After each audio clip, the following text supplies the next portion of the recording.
Hello, everyone.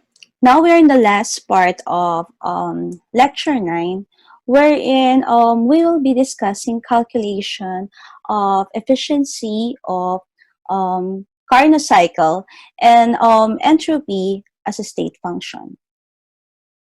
Now, recall this diagram. So if we will have a system here, so Q in at TH, so you produced work and then heat loss at temperature Tc. Now, in order to calculate for the efficiency of an engine, so this is equal to work done by engine all over heat input. So in terms of equation, substituting, this is equal to work over QH. Now, based on the diagram, QH is equal to work plus QC. Now, work is equal to QH minus QC. But take note here that QC it always has a negative sign. So negative times negative, so this becomes positive. So therefore, work becomes QH plus QC. Now, continue. Work is equal to QH plus QC. Therefore, the efficiency of a Carnot cycle is QH plus QC all over QH. Or simplifying, so this is equal to 1 plus QC over QH. But take note, you'll be using the negative sign here for QC. Now, substituting the expressions for work cycle and Q cycle based on the previous lecture, another way to express the efficiency is TH minus TC all over TH. So let me just show you the derivation. So the first equation, efficiency is equal to QH plus QC all over QH, is based on the more general derivation or based on the conservation of energy. However, based on Carnot cycle, work is equal to negative NR. So recall the equation that we have last time. TH minus TC ln V2 over V1. And all over QH and RTH ln V2 over V1. So the terms ln V2 over V1 and NR will be cancelled out. So another way to express efficiency in terms of temperature and based on the Carnot cycle is TH minus TC all over TH. Now, to give an illustration, so the problem is a Carnot engine operates with a temperature difference of 300 Kelvin between their hot and cold reservoirs. If engine's hot reservoir is maintained at 1200 Kelvin, so what is the efficiency of the engine? So to solve, you'll just substitute TH minus TC all over TH. So the difference is 300 all over 1200 Kelvin, which is TH. So you'll get an efficiency of 0.25. Now, going back with the equation, so efficiency is 1 plus QC all over QH or 1 minus TC all over TH. Again, take note, you'll be using this equation, taking the sign of QC as negative. So based on the two equations, you'll only get 100% efficiency if TC is equal to 0 Kelvin. Now, if we will combine the two equations, minus TC all over TH, so one will be cancelled out here, equal to QC all over QH. So combining H and C minus QH over TH equal to QC over TC. So thus we have QH over TH plus QC all over TC equal to 0. So what is the implication of this? So take note that this is for reversible process. And this is equal to 0. So the meaning of this, so remember, a cyclic process. So a state function would be equating to 0. So this parameter introduces another state function, which is called entropy. Now, what is entropy? So entropy here, so it acts as a signpost of spontaneous change. So this is defined in terms of heat transactions. And based on the previous slide, the Carnot cycle is used to prove that entropy is a state function. So to define entropy, so this is a thermodynamic state function defined as the reversible. So take note, this is reversible heat flow in a process over temperature. So the integral of ds is equal to integral of dq reversible over t. So thus we'll have the equation delta s, since it is a state function, equal to the integral of dq rev over t from initial temperature to final temperature. And take note that for a cyclic process, the integral of ds would be equal to 0. Now, based on the second law of thermodynamics, the entropy of an isolated system increases in the course of spontaneous change. So, and what are spontaneous changes? So, thermodynamically, irreversible process are spontaneous process. So, example like cooling of temperature of surroundings, free expansion of gases. So, those are examples of an irreversible process. To prove that based on the discussion of the Carnot cycle, reversible in terms of efficiency, it has always higher than efficiency of irreversible. So efficiency of irreversible is less than efficiency of a reversible process. So substituting 1 plus QC over QH irreversible is less than 1 plus QC over QH reversible. Take note, from the Carnot cycle, this is minus TC all over TH. So if we will be simplifying the equation, QC over QH irreversible is equal to minus TC all over TH. So combining, so we will be having QC irreversible all over TC plus QH irreversible over TH less than 0. So what does it mean? So the efficiency of a reversible process should be always less than the reversible. But for Carnot cycle, remember QC over TC plus QH over TH. So this is equal to 0.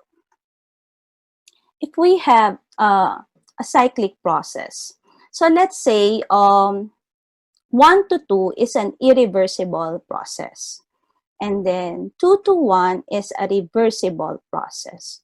So we mentioned that in terms of the cyclic process, dq irreversible over t is less than 0. Now, in order to prove that, so the cyclic process 1 to 2 is irreversible. So dq irreversible over t, so this is from limit 1 to 2, plus 2 to 1, so this is a reversible process, which is less than 0. But take note, if we will be changing the limits from 1 to 2, we'll get a negative sign here. So, and this equation, dq reversible over t from 1 to 2, so this is familiar. So this is integral of ds. So in general, ds is greater than dq irreversible over t. Now, this table summarizes the criteria for spontaneity or reversibility. So if we have a spontaneous irreversible process, the expected delta S of the universe is greater than 0. But if we have an equilibrium or reversible spontaneous process, so delta S universe is equal to 0. So for non-spontaneous, so delta S of the universe is less than 0. So now, in terms of entropy and spontaneity, so the entropy change in the universe occurring during a process provides a means. So, in a way, we will differentiate a spontaneous, a non-spontaneous, or an equilibrium process. Now, the heat flow from the surrounding and the heat flow from into the solution can be related as follows. So Q system is equal to negative Q of surrounding. Remember, if we have an isolated system, actually the dQ net will be equal to 0. But for non-isolated systems, wherein mostly the condition is the entropy of the surroundings must also be considered. So in general, for non-isolated system, so change here is irreversible since the heat entering the system can cause a change in the energy of the system. So take note here, the delta S of the system is Q reversible over T system, not Q system over T system. So on the other hand, the heat flow from the surroundings is reversible. So because the surrounding is big and the heat loss barely changes the total heat in it. So delta S surroundings is equal to Q reversible over T surroundings. So if we will be substituting in terms of Q of surroundings, so we will be equating this as negative Q system all over T surroundings. Now, the total entropy change taking place in the universe is equal to the sum of the entropy change in the system plus the surroundings. So remember, if we will be substituting this in terms of Q and T, Q system over T system minus Q system all over T surroundings. Now, based on the cyclic equation, the integral of dq rev over T is less than 0. So we proved that earlier. Actually, in general, for the Clausius inequality, entropy could be greater than or equal to dqt. Now, when this is greater, when is ds greater than dq over T or reversible, dq over T? So this is applicable for irreversible spontaneous. But for reversible spontaneous, this is equal, ds is equal to dq over T. So now this gives some of the conditions.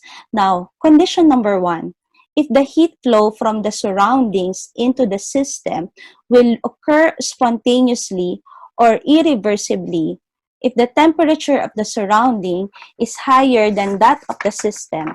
So we'll have a spontaneous process. So example, so the equation becomes here, delta S of universe is equal to Qs over T system minus Q system all over T surroundings greater than 0. So what will happen here? So this is greater than 0 if the temperature of the surrounding is higher than the system. So what is the direction of the heat flow here? Heat flow from the surroundings into the system. But what about if a heat flow from system to surroundings? So if this is heat flow from the system to the surroundings, the temperature of the surroundings must be less than a temperature of the system for a spontaneous process to occur, or delta S of the universe would be greater than 0. Now, commonly, this is equal to 0 if the system is in thermal equilibrium. So, if the process occurs slowly or reversibly, such that the system remains in equilibrium with the surroundings, delta S is equal to 0, delta S of the universe. Next is if the temperature of the surroundings is lower than the system, the direction of heat flow is from the system to the surroundings. So the heat transfer from the surroundings into the system will not occur spontaneously. So thus, this is less than 0. So the behavior of the entropy change of the universe is different if we have a spontaneous or irreversible, non-spontaneous, and reversible process. So note that the criterion is the entropy change in the universe and not the entropy occurring in the system. And the spontaneity or reversibility of a process can be predicted through the entropy change occurring in the universe as a result of the process.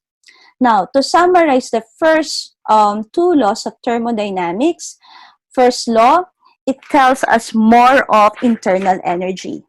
First law of the universe led to the introduction of internal energy.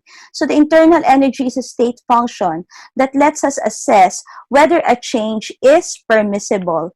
Only those changes may occur for which the internal energy of an isolated system remains constant. And for the second law of thermodynamics, so this law is used to identify the signpost of spontaneous change. So wherein another state function is introduced, which is entropy. So based on the second law, to summarize it, the entropy of the universe is leading to a maximum. So delta S universe, delta S of system, plus delta S surroundings is greater than 0. So what to expect for the next lecture? So in the next lecture, we will be solving more for the entropy of different processes.